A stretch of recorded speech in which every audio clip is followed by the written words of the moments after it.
this idea, we've got a tangent a little bit, but taking this idea in terms of let's listen to the body of these symptoms. It's also something we talk about in Bowen therapy, right?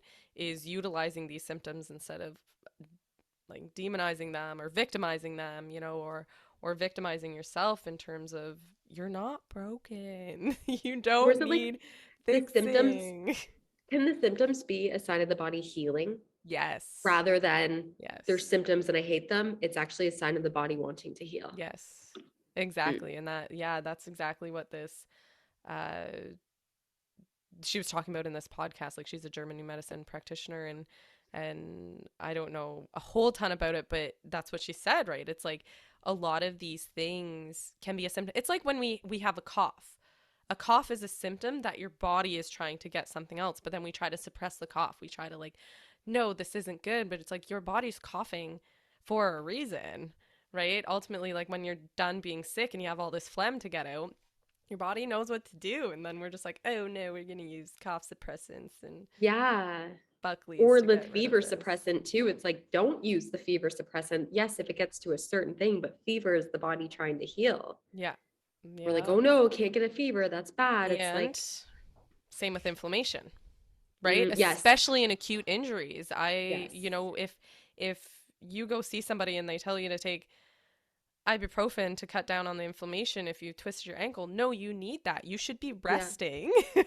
yeah. You should be taking care of it, and yes, anti-inflammatories like come into play and are have use, but in these acute injuries your body is going through inflammation for a reason. Don't just take a pill and walk on it and live your Part of life, you the know? physiological process. Like, don't interrupt that cycle of No. healing versus, Mhm. like, yeah, chronic inflammation. That is something that we would probably want to stay away from. But then again, look at all the other things Yeah. going on in your life that contribute to Yeah. that.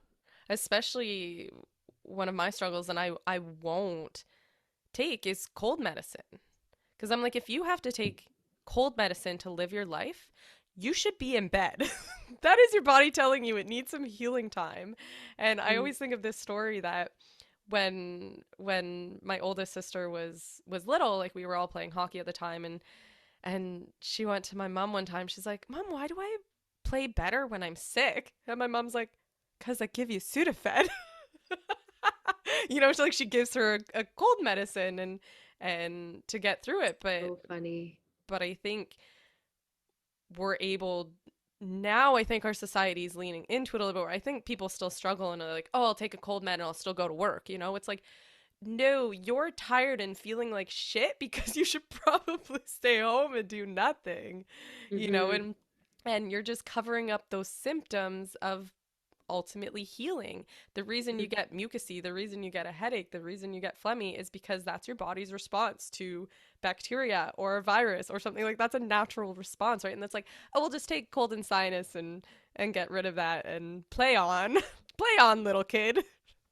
I love my mom. She's a great mom, but Hmm. my sister probably should have been resting. Oh my gosh, that's too funny.